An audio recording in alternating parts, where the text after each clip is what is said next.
Guys, আসসালামু আলাইকুম। আশা করি আপনারা সবাই ভালো আছেন, সুস্থ আছেন, সুন্দর আছেন।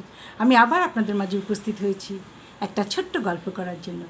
আর তা হলো, কেউ ভালো ব্যবহার করলে ভাববেন না যে সে ভালো মানুষ। কেউ কেউ আপনাকে ঠগানোর জন্য লুকিয়ে রাখে তার আসল মুখোশ।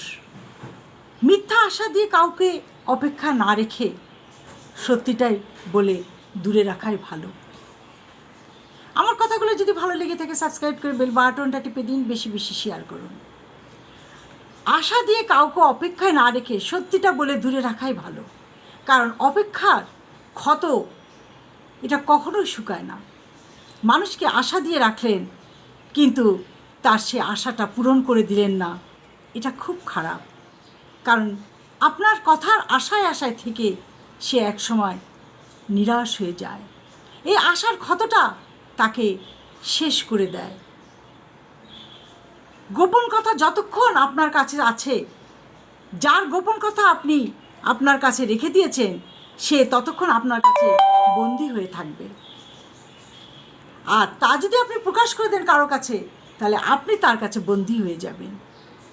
কি দরকার গোপন কথা গোপনই থাক না?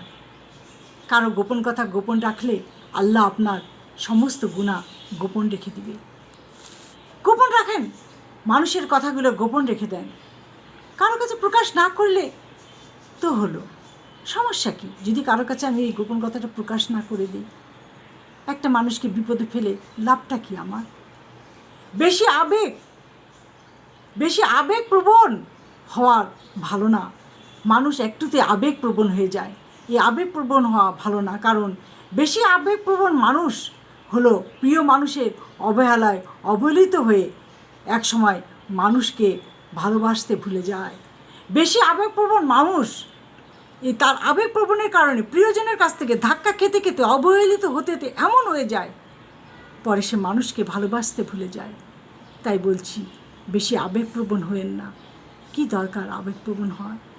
আবেগটাকে চাপিয়ে রাখুন। আজ এ পর্যন্ত। ভালো থাকেন, সুস্থ থাকেন। আল্লাহ হাফেজ।